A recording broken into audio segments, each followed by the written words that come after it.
Flor y Canto presenta.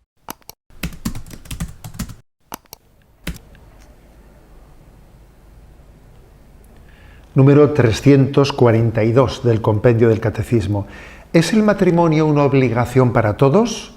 Y responde, el matrimonio no es una obligación para todos. En particular, Dios llama a algunos hombres y mujeres a seguir a Jesús por el camino de la virginidad o del celibato, por el reino de los cielos. Estos renuncian al gran bien del matrimonio para ocuparse de las cosas del Señor, tratando de agradarle, y se convierten en signo de la primacía absoluta del amor de Cristo y de la ardiente esperanza de una vuelta gloriosa. Bueno, pues como veis, la pregunta es, ¿es el matrimonio para todos? No, no es el matrimonio para todos. Cristo es el centro de toda vocación cristiana. Ahí sí que todos, ¿no?, los seguidores de Jesucristo, tenemos que descubrir que somos seguidores de Jesucristo y tenemos una vocación concreta para seguirle, que hay que descubrirla. Entonces sería un error pues pensar la vocación, por ejemplo, sacerdotal, pues es una vocación religiosa y el matrimonio es una vocación mundana. A ver, ¿cómo es eso? Eso obviamente es una deformación. Todas las vocaciones son al seguimiento de Jesucristo. Ahora bien, es cierto que desde el principio, aunque en un primer momento en la vida de la Iglesia no existió propiamente lo que se llama la vida consagrada o religiosa organizada como hoy en día lo entendemos, ¿no? O que desde el primer momento, pues en el primer momento de la vida de la Iglesia, los apóstoles, los primeros sucesores de los apóstoles, no todos ellos vivían el celibato y la virginidad.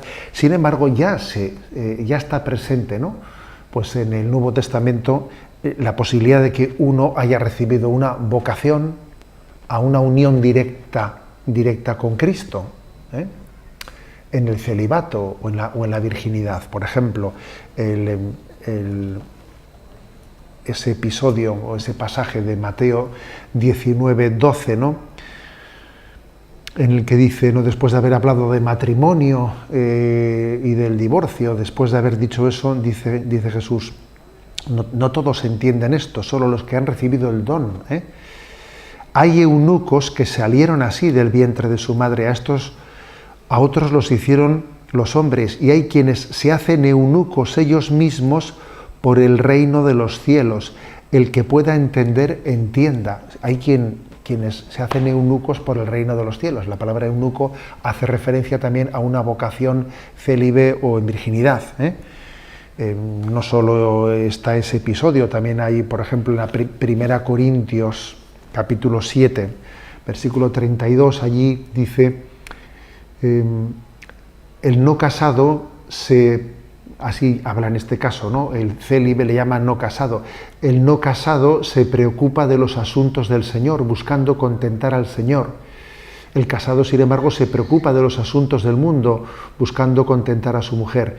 Bueno, está hablando de que, por lo tanto, existe también como una vocación de ocuparse directamente, ¿no?, directamente de las cosas del Señor, sin esa mediación del matrimonio. También hay algunos episodios, por ejemplo, en Mateo 25:6, en esa imagen de aquellas doncellas vírgenes que salían al encuentro del esposo. También es una imagen en la que la tradición de la Iglesia ha visto en esas doncellas vírgenes que estaban con las lámparas encendidas esperando la llegada del esposo, imagen de la vida religiosa, que vive en su virginidad una espera atenta a la llegada de Jesucristo. Bueno, por lo tanto, aunque no estaba desarrollada en aquel momento, pues como lo está hoy en día en la vida de la Iglesia, pues lo que es la vocación celibataria virginal está ya presente, como hemos visto en estos textos, ¿no? En cualquier caso, la virginidad por el reino de los cielos no es sino un desarrollo de la gracia bautismal, somos de Dios, mi corazón es de Dios.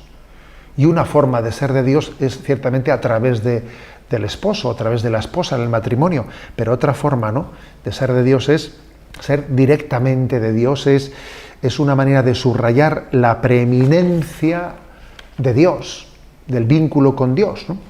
De manera que el matrimonio y la vocación virginal se iluminan mutuamente.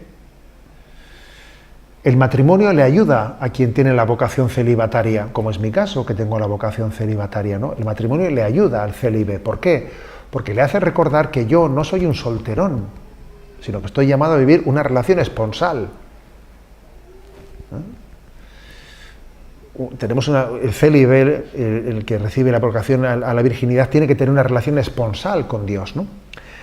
Y a su vez, el célibe, la Virgen, le ayuda, ilumina también al matrimonio, porque le está recordando que esa unión del esposo y la esposa, en el fondo, son un signo de la unión con Dios, que al final lo que permanecerá, ¿no?, después de esta vida es la unión con Dios, de la cual ha sido un sacramento en esta vida el esposo y la esposa, pero es que el sacramento, en el fondo, lo que nos tiene que hacer es más presente a Dios. Por eso, así como el matrimonio, el casado, le ayuda al célibe a entender que él no es un solterón, que tiene una vocación esponsal de unión con Dios, también el que es el célibe, el que vive la virginidad, le ayuda a quien está casado a entender que su matrimonio es un signo de la unión con Dios.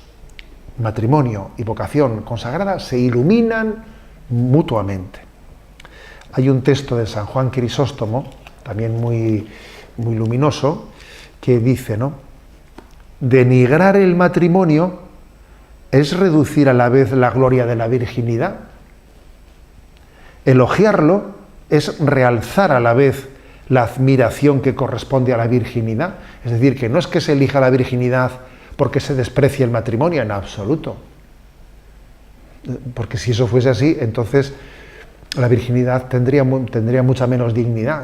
Si es algo que yo elijo para rechazar algo que considero menos santo, no, es que el matrimonio es santo y es maravilloso, ¿no?